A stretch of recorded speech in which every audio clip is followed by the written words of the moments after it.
అదే RTV app వార్తల్ని క్షణాల్లో చదివే అవకాశం ఉంటుంది. ఒక న్యూస్ పేపర్, ఒక టెలివిజన్ ఛానల్ మీ చేతుల్లో ఎప్పుడూ ఉంటాయి. ఇటువంటి దరిద్రపు ఆలోచన పోయిన 5 సంవత్సరాల్లో ఎక్కడన్నా ఎప్పుడన్నా ఒక చిన్న రీజన్ ఇచ్చినవా గేట్లకు?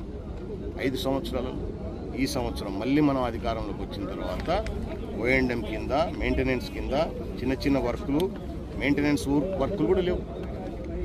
లేకపోతే మళ్ళీ 5 కోట్ల రూపాయలు తీసుకొచ్చాం. బీబీఆర్ కానీ అట్లా సిద్ధాపురం కానీ 5 కోట్ల రూపాయలు తీసుకొచ్చేసి ఇవన్నీ చేయగలిగినాం కాబట్టే ఇప్పుడు సక్రమంగా నీళ్లు వదలగలుగుతున్నాం. పోయిన వాళ్ళ అధికారంలో ఉన్నప్పుడు ఒక డబ్ల్యూఏ లేడు, నీటి యాజమాన్య సంస్థే లేదు. మళ్ళీ మన ప్రభుత్వం వచ్చిన తర్వాత నీటి యాజమాన్య సంస్థను మళ్ళీ డెవలప్ చేసి డబ్ల్యూఏలు, డీసీలు, పీసీలు అంటే ప్రాజెక్ట్ కమిటీలు ఇవన్నీ కూడా ఏర్పాటు చేసుకున్నాం. ప్రాజెక్ట్ కమిటీ చైర్మన్ ఇక్కడ ఉన్నాడు, డబ్ల్యూఏలు ఉన్నారు, డీసీలు ఉన్నారు. అట్లే కేసు కెనాల్కి చేసుకున్నాం. మిగతా ప్రాజెక్టులకు అన్నిటికి కూడా నీటి యాజమాన్య సంస్థలు డెవలప్ చేసి వాళ్ళ ద్వారా రేపు రాబోయే కాలంలో మన గౌరవ ముఖ్యమంత్రి గారు కూడా చెప్పారు, ఏదైతే మెయింటెనెన్స్ సంబంధించినది. ఎందుకంటే మన డిస్ట్రిబ్యూటర్ సిస్టమ్ కూడా పాడైంది. 96లో ఓపెన్ అయింది, అప్పటి నుంచి కూడా మళ్ళీ మెయింటెనెన్స్ లేవు. నీరు చెట్టు గత ప్రభుత్వంలో మనకు నీరు చెట్టు వచ్చినప్పుడు కొన్ని పనులు చేసుకోగలిగినాం. మళ్ళీ 5 సంవత్సరాలలో ఏమీ లేవు. సో ఇవన్నీ కళ్ళకు కనపడవా వీళ్ళకు? ప్రాక్టికల్గా జరుగుతూ ఉండేటివి. మళ్ళీ ఈ మధ్య ఒక కార్యక్రమం పెట్టారు. ఏం కార్యక్రమం అది? ఏందా? బాబు షూరిటీ మోసం గ్యారెంటీ. వీళ్ళకి దరిద్రులకే వస్తాయన్నమాట ఇట్లాంటివన్నీ ఐడియాలు. మామూలుగా మంచి చేసేవాడికి, రైతులకు మంచి చేసేవాడికి, ప్రజలకు మంచి చేసేవాడికి అసలు ఈ ఐడియాలు రావు. మంచి చేసేవాడికి ఎప్పుడు కూడా మంచి ఆలోచనలు వస్తుంటాయి. మోసపు మాటలు, మోసపు డైలాగులు, ఆ క్యాప్షన్స్ ఇట్లాంటివన్నీ ఈ దరిద్రులకే వస్తుంటాయి. ఇది కళ్ళకు కనపడుతుంది కదా ఈరోజు.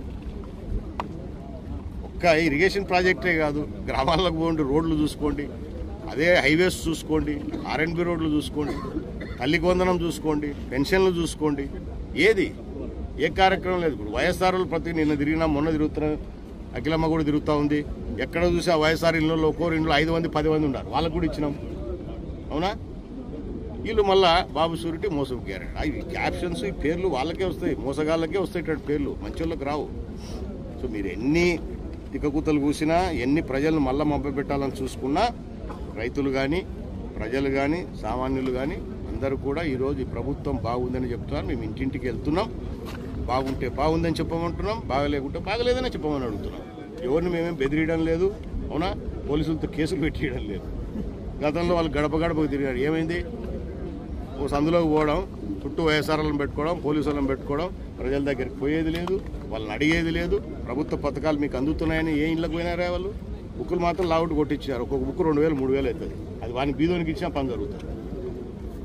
సో ఇటువంటి దరిద్రమైన కార్యాచరణ చేసి మీరు ప్రజలనంతా గాలికి వదిలేసినారు. కాబట్టి పాపం 5 ఏళ్ళ తర్వాత ప్రజలు గుర్తుకొస్తారు. 5 ఏళ్ళ ముందు ప్రజలు అడిగినారు మిమ్మల్ని గెలిపించిన వాళ్ళు. ఆయన 14 కట్టుకొని తిరుగుతాడు, 3 నెలలకు ఒకసారి, 4 నెలలకు ఒకసారి. ఇప్పుడు మాత్రం ప్రజల్లోకి వస్తున్నాడు పాపం. ఈ దరిద్రులు ఎన్ని మాట్లాడినా, ఏం మాట్లాడినా ఏమీ కాదు. ప్రజలు ఈరోజు మంచి చెడులను గమనిస్తూ ఉన్నారు. ఎవరు మంచి పరిపాలన ఇస్తున్నారు, ఎవరు గతంలో మమ్మల్ని ఇబ్బంది పెట్టినారనేది వాళ్ళకి క్లియర్గా తెలుసు వాళ్ళకు. సో దీన్ని మీరు ఎన్ని రాజకీయాలు చేసినా ఏమీ ఆపలేరు. వచ్చే 4 ఏళ్లలో కూడా మీరేం మళ్ళీ అధికారంలోకి వచ్చేది ఏం లేదు. మీరు కలలు కట్టారని పొగటి కలలు, దుర్మార్గపు ఆలోచనలు మనం చూస్తూనే ఉన్నాం కదా 4 నెలలకు వస్తాయి. ఇప్పుడు మాత్రం ప్రజల్లోకి వస్తున్నాడు పాపం. ఈ దరిద్రులు ఎన్ని మాట్లాడినా, ఏం మాట్లాడినా ఏమీ కాదు. ప్రజలు ఈరోజు మంచి చెడులను గమనిస్తూ ఉన్నారు. ఎవరు మంచి పరిపాలన ఇస్తున్నారు, ఎవరు గతంలో మమ్మల్ని ఇబ్బంది పెట్టినారనేది వాళ్ళకి క్లియర్గా తెలుసు వాళ్ళకు. సో దీన్ని మీరు ఎన్ని రాజకీయాలు చేసినా ఏమీ ఆపలేరు. వచ్చే 4 ఏళ్లలో కూడా మీరేం మళ్ళీ అధికారంలోకి వచ్చేది ఏం లేదు. మీరు కలలు కట్టారని పొగటి కలలు, దుర్మార్గపు ఆలోచనలు మనం చూస్తూనే ఉన్నాం కదా. రోజు ఒక్కొక్క నాయకుడు ఒక్కొక్క స్టేట్మెంట్. వాళ్ళు తన్నండి, కొట్టండి, చంపండి, నరకండి, రేపులు చేయండి, ఎత్తుకపోండి ఆడపిల్లలను, ఇటువంటి స్టేట్మెంట్లు ఇస్తూ ఉన్నారు. మీకు ఓట్లు ఎత్తారేమే అంటే బెదిరింపు కార్యక్రమాలు చేసి భయపడతారనుకుంటున్నారు. మేము సుపరిపాలన చేయడానికి మంచి ప్రోగ్రాంలు పెట్టుకొని మంచి కార్యక్రమాలు చేస్తున్నాం.